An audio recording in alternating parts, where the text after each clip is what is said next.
Hey, what's up, Facebook family and friends? It's Nisan Trotter here, of course.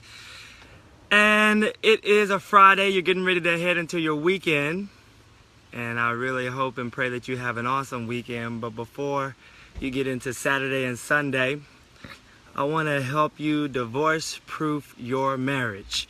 So, how I like to do before I begin is, if you get on, I would love for you to let me know who you are and where you are. I will give you a quick shout out before beginning and jumping into the subject matter for this evening. How to divorce proof your marriage. And I know what some of you may be thinking. What does this young whippersnapper know about marriage? I've been in my marriage 25 years, 30 years plus. What's up, Isaiah? My main man. Glad you with me here, Zay. I've been in my marriage 25 years, 30 years, 40 years, whatever the case may be, and I celebrate that. We salute you for sticking it out and being disciplined and being committed in that relationship. But with me going on 7 years into marriage, I promise you that I have some golden nuggets, even at my 7-year stint, to help you divorce-proof your marriage. And I'm really excited about this. I'm getting ready to head on the road here soon, tomorrow actually, to be at a wedding and attend a wedding of a good friend of mine from college, May Naldo. She's getting married, and super excited about that.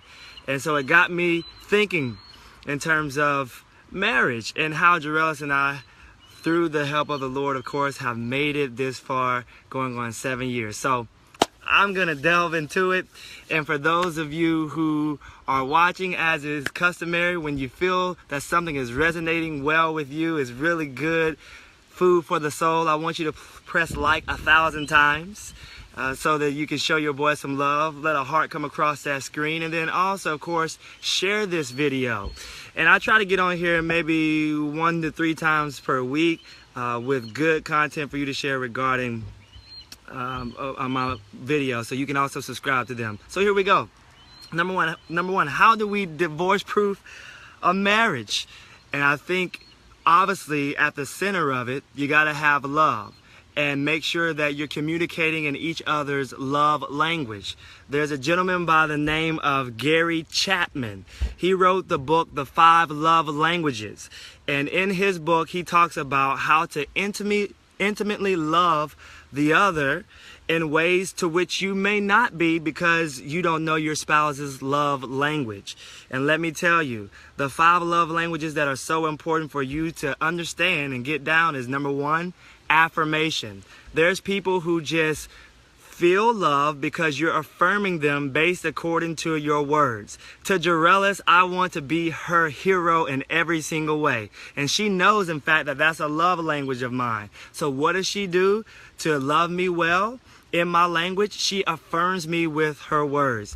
She lets me know that I'm her hero. She's telling me of what a great job I'm doing as a husband, as a fitness entrepreneur. She's giving me compliments on my biceps and so on and so forth, because I don't want to go anywhere else and receive words of affirmation if I'm not receiving it at home first. And that's my love language. Another love language in the book by Gary Chapman called The Love Languages that you need to get down is, some people are loved based according to touch.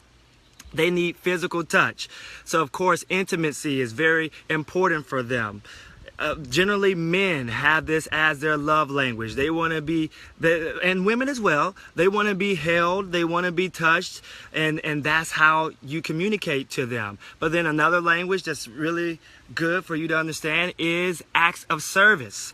And sometimes spouses, particularly men, I want you to get this down. In order to love your wife well, all you got to do is simply clean the house, wash the dishes, fold the clothes, make the bed up in the morning. And you don't necessarily have to touch your wife. You don't necessarily have to affirm your wife. One of their strongest love languages is service, all right? And you doing and being a part. Women also as well, that's a love language for men too. Because we all have different love languages. Now, not to say that you shouldn't affirm, you shouldn't touch. We want to do those things too, but you definitely want to make sure that you know what your love language is and what your spouse's love language is, and you're doing those things. Another love language that's very, very good is gift giving and receiving gifts. Oh boy, is this ever my wife's love language. She loves gifts. She loves to have things, multiple gifts.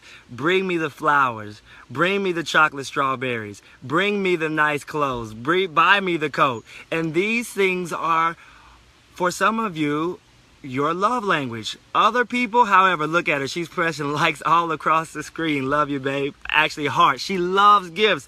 And for some of you, maybe that's not your love language. Whenever you get a gift, it does really nothing for you. But you got to make sure that you know what yours is. Another one that's very important for you to understand is quality time. And for some folks, they just want to sit beside their significant other and spend quality time. Quality time on the back porch. I love the quote by Craig Ballantyne. He says, wherever you are, be there. So the people who enjoy quality time want to make sure and know that when you're loving them and spending quality time with them, that you're actually there in that moment. Your cell phone is turned off. You're not zoned out watching TV, but you're loving your spouse in their love language when you're spending quality time. Here's the issue. I want you to get this Here's the issue, and I want you to get this concept down, is that you can think that you're loving your spouse well all day long, and you can actually run 100 miles an hour trying to do those things. But if you don't actually know what your spouse's love language is, then you could be doing things that isn't really speaking to the significant other. So investigate, ask questions, and figure out ways by which your spouse feels really loved, and then begin to put more effort, more attention into those things. Again, it's affirmation, it's touch, and it's also gifts of service. It's also gift giving, and then spending quality time. Those are the 5 love languages according to Gary Chapman. All right, and now I want to move forward in this. You need to get this down. I would really advise you to take a personality test and figure out what your personality is versus your spouse's personality. I'm telling you, that's a golden nugget that will really bless your marriage. When you know what your personality is, based according to what your spouse's personality is, then you'll understand the reason why the way that they are. Okay? Does that make sense to you? You need to understand why they are the way they are based according to their personality, because we're all hardwired in different ways. We are all hardwired in different ways. And you will get yourself in trouble if you go in there trying to change a person's personality. It's just not meant to be so. I'll give you a perfect example. During marriage counseling, what my wife and I figured out to be our personality types and the biggest difference between them. I was loving Jarella so well one day. She invited me over, and this is when I was on my A game, and I still am on my A game. I'm just more seasoned with it now. But I was on my A game, and I was fixing her some strawberry pancakes. Your boy was pop, pop, pop, pop, whipping it up in the kitchen. It was good. I'm telling you, I was ready to throw down, and Jarella, she didn't even know I was in the kitchen getting ready to bless her on her birthday with some strawberry pancakes from scratch, homemade. And so I'm doing the very best that I can to whip up this dish. And then when she comes into the kitchen, she doesn't necessarily notice the strawberry pancakes, although she was thankful for them, especially once she tasted them. What she noticed was there was batter on the refrigerator door. You remember this, Jarella? This is a long time ago. There was batter on the cabinets. There was batter on the kitchen table. There was batter on the countertops. And here I am presenting these pancakes saying, look, babe, look what your boy done for you. I know that you love to receive things, and this is my gift, these strawberry pancakes. But because of her personality, and because she's very, very much pays a lot of attention to details, the one thing that she couldn't help but notice was the batter everywhere. And what helped us realize that this is just based according to our personality is that I'm not going to try to fix her and say, no, you need to enjoy these pancakes. I slaved over the stove all day over these pancakes. I embrace that and I understand, okay, there's something different here going on. And she knows my personality too, that I'm operating out of love. That's why I didn't see the batter everywhere. But yes, you should be cracking up, Jarellis. I don't see the batter everywhere because I'm loving her so much. All right, but what we begin to notice is that in order to adjust, she doesn't necessarily give me a hard time with a batter that's everywhere, but I also make sure that I'm a little bit more aware of how I'm operating in the kitchen to make sure things are clean. Okay, and so you can meet each other in the middle when you know each other's personality type, and I'm telling you, don't try to change the other person. You leave that changing up to God Almighty because He's the only one who can do the changing. Let me help you here. I'm talking about now 3 different type of love languages. Your boy 7 years in, but I'm telling you, this is deep, and I got a wealth of knowledge when it comes to relationships, particularly, especially regarding marriage, and also operating with the opposite sex, because I've also led a campus ministry and I've been talking about these things, teaching these things for a long time, even with college students over the course of my time. So you better listen up and pay attention here. There are 3 different types of loves. 3. You have agape love, you have eros love, and you have philia love. All right, and I want to explain those to you. It's really good. Agape love is the unconditional love. You got to, by the way, have all 3 of these loves to make sure that you are divorce-proofing your marriage. Because if one of these 3 things is missing in your marriage, you better hear me closely here, you're not going to make it. You're not going to survive. And if you do survive, it's going to be a very, very, very hard road, perhaps harder than it should be. Agape love is the unconditional love. You know what? I just love Jarellis just for her. I don't care if it doesn't matter necessarily what she does in life. It doesn't necessarily matter what she even amounts to. Because she is just who she is, I love her. And she's ingrained in my heart of hearts. It doesn't matter how much money she has in the bank. It doesn't matter her intellect. It doesn't matter her size. It doesn't matter her shape. It doesn't matter her hair color. It doesn't matter her eye color. Because she's just Jarellis, I love her. And it's unconditional. It's not based on conditions. It's not based according to the right or wrong moves she makes. It's just based according to my love for her. And so sometimes we get unconditional love confused, and here's why. Because we think because we have based our love based on conditions. If you look this way, if you say these words, if you do these certain type of things, then you're worthy of my love. But unconditional love just flat out says, I love you just for being you. And you know what unconditional love is, especially if you are a parent, because maybe your kids have not always made the right moves. Maybe even your job, you have unconditional love over your career, and sometimes it frustrates you and it's difficult to grind it out from time to time. But you have unconditional love because you absolutely love what you do and you feel that you were born to do that. And that's what unconditional love is. It's not based on conditions. You got to have it. And then eros love is that special, intimate love, that touching and feeling type of love. Yes, yeah, you got to have that too. And especially for us men, who that's just how we're wired. We love to grab, we love to touch, we love to feel, and I'm going to keep it PG-13, but you know where this can go. And I love, one of my favorite books says the marriage bed is sacred.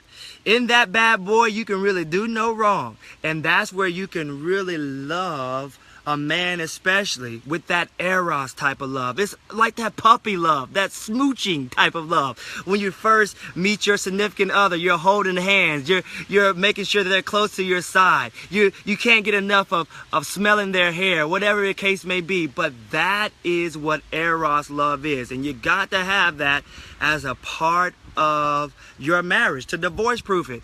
Because what happens, especially over time, is that we lose that eros feeling. And now, perhaps when we wake up in the morning, we're no longer kissing each other because we're afraid of the morning breath or whatever the case may be.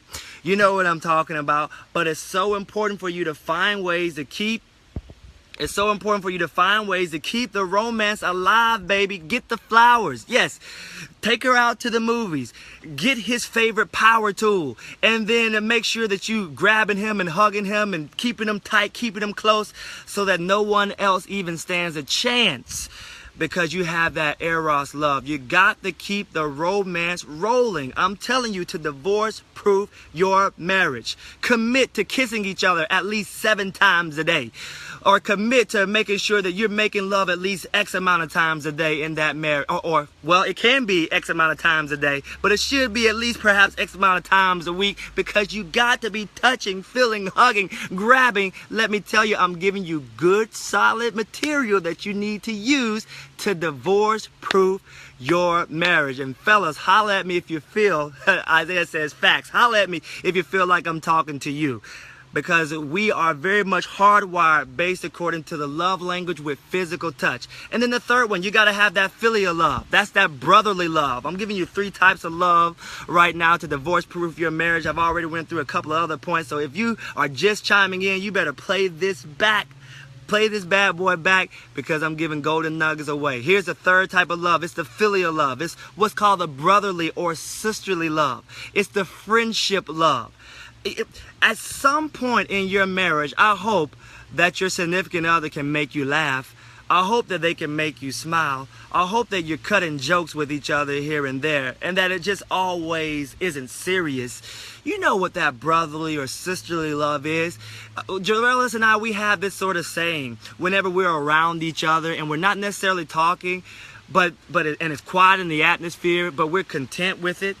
We call that, it's just good air that we're breathing in. It's just good air among us. We don't have to be saying anything. We don't have to be entertaining each other. It's just good air right now between us. And that's what that brotherly and sisterly love is kind of all about, having good air among you. And you got to be able to love in those 3 different type of ways. Agape love, eros love, filial love. But then here's another thing that I remember from marriage counseling that I want to give to you to really bless your life. When it comes to divorce-proofing your marriage, you better hear me closely on this one. When it comes to dating, yeah, good air. Absolutely, Catherine, good air. Don't necessarily have to be saying anything. We just breathe around each other and we love each other for it.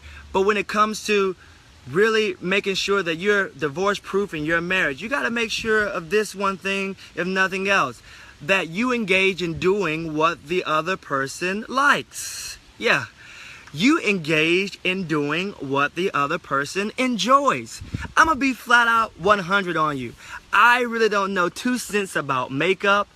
I really cannot stand shopping, because my mama and my aunts, they used to take me out over the weekend, my brother and I, and this is how they used to entertain us.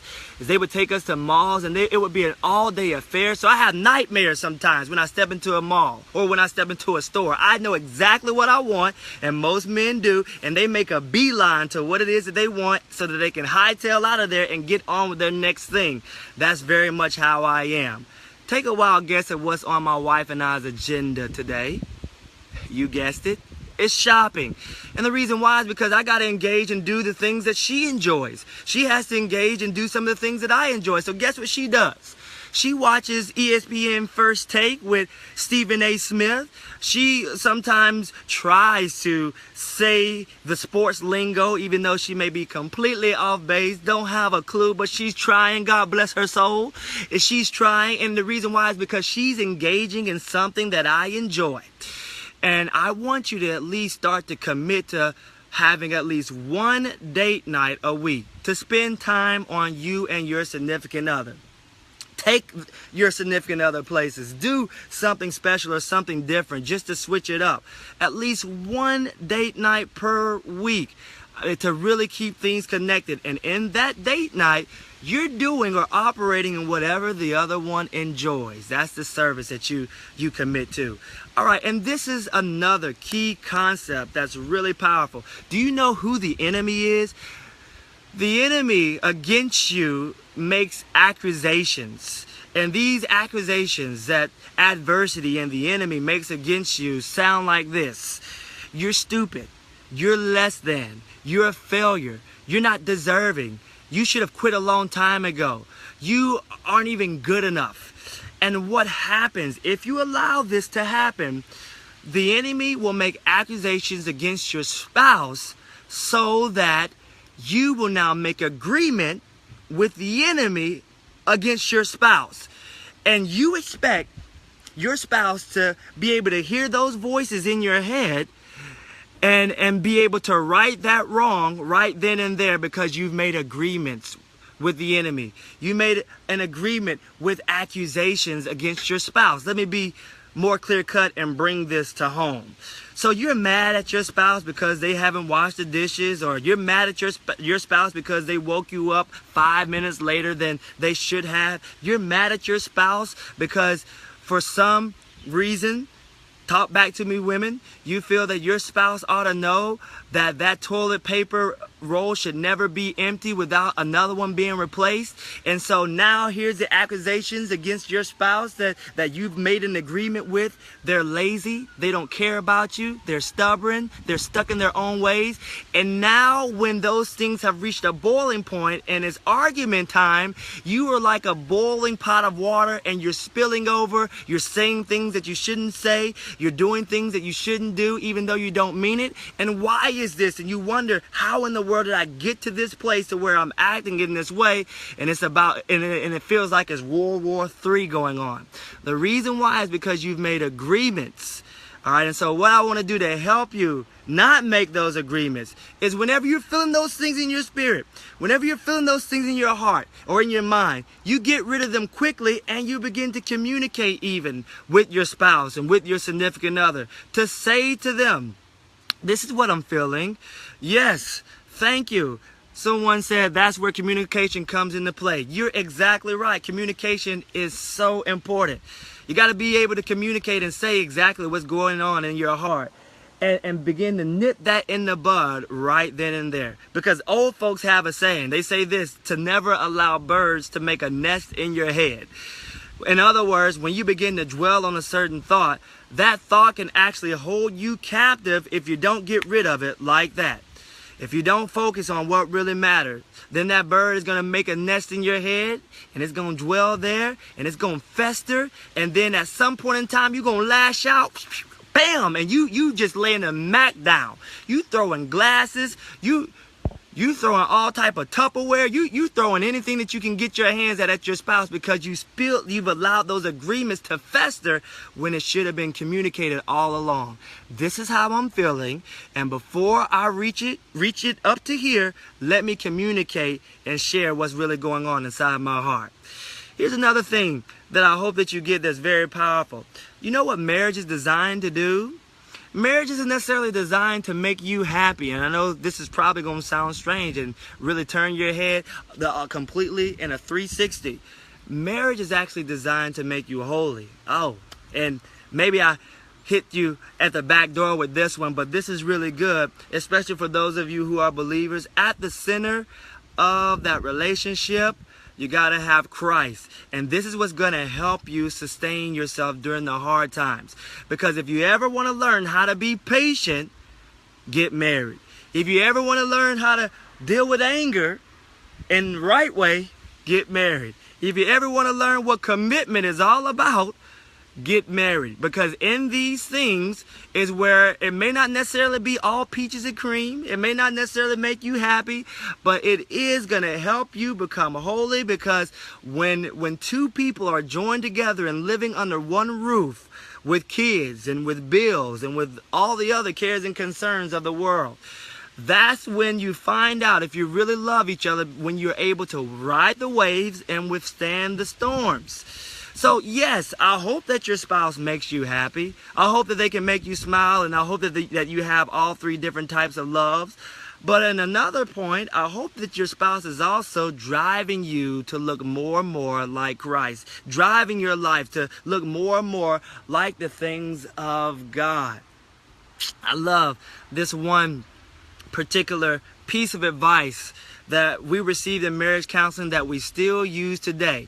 I want you to no longer use the D word in your marriage. That D word is divorce. That D word is condescending. That D word, the more you say it in your relationship with your significant other, the more power you bring to it. So my wife and I, we've committed to never even must say the word divorce when we get in arguments, when we butt heads. I want you to eliminate that word from your vocabulary and act as if it's a foreign language. It's just something that you don't say.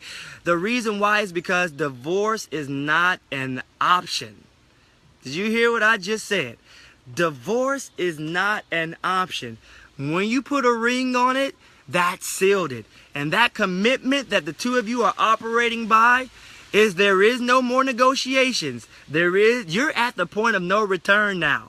And whether it's good, whether it's bad, whether it's fun, whether it's ugly, whether it's hard, you said, I will love you in better and in worse conditions. Doesn't matter, through better or worse, I'm going to be here. And fellas, let me tell you, one of the number one ways you can love women, and I've listened to things on this and read up on things like this. Larry Stockhill, he's the author of, I forget at the moment, but he talks about, the model man. In order to be the model man, one of the ways you can love a woman is to just be secure and provide that security. Provide for them the simple fact, I need women to press hearts all across the screen if I'm walking down your lane, even though I'm male through and through. When you can say to a woman that I'm going to be here, I'm going to help you in the difficult times, I'm going to help you in the hard times, I'm going to help you when it's rough. Yes, when the bills may get up to our neck and now we're almost swimming in debt, one thing you don't have to worry about, my sweet lady, is me bailing on you. I'm going to be here. I am that secure anchor in this relationship that I'm not going anywhere. Because women, from day one, they're almost playing marriage. They're in the schoolyard. They're pretending as if they're getting married with their friends. They already have scripted what the wedding day is going to look like, what type of dress that they're going to wear, what type of occasions are going to happen on wedding day. The boys that we're over there playing on the monkey bars, or we're driving our play trucks. But women, from day one almost, many of them are thinking about marriage, and they have this script in their head. And so when you become their Prince Charming, they're never expecting for you to leave. And so you hold it down just by letting them know that you don't have your eyes on any other female, that you are focused on them. And even, hear me clearly here, fellas, even when you feel like you may want to jump ship and go with someone else, I'm going to really trip you out with this one. You begin to even communicate those things. Yes, that's what I learned. Oh, that's good. Yeah, you guard your heart. But watch this. Just in case your eyes go to wandering, or just in case you indulge in some type of relationship and your heart starts to feel a little bit different about this female versus either the one that you have, or you know that there's something a little bit, I'm kind of feeling her a little bit. I want you to begin to communicate that with your spouse. Wow, you don't like that right through there. But I'm telling you, when you begin to communicate those things, the good spouse is going to help you make it through those times. Maybe they'll now have the passwords to your email account. Maybe they'll investigate and check out old female to make sure that she doesn't have any ulterior motives. It's so important that you guard your heart, because throughout the course of time, this is what's going to happen. The grass will always look greener on the other side if you allow it to. But when you know what you got at home is good, and you don't want to entertain it, and you don't want to have it go down the drain for some cheap thrill, you'll realize that it's not worth your time. It's not worth your time because of a number of things. Number one, you don't want to lose your significant other. You want to be that security that they've always wanted. Number two, you have too much going for you. You got people in the community watching you, people looking up to you. And then you also have enemies and haters too. And they wouldn't want for nothing more than your marriage to go down the drain and for you to be the talk of the town. But you got this to stand for too. When you just stay together and you and your spouse are intertwined like this, are you hearing me here?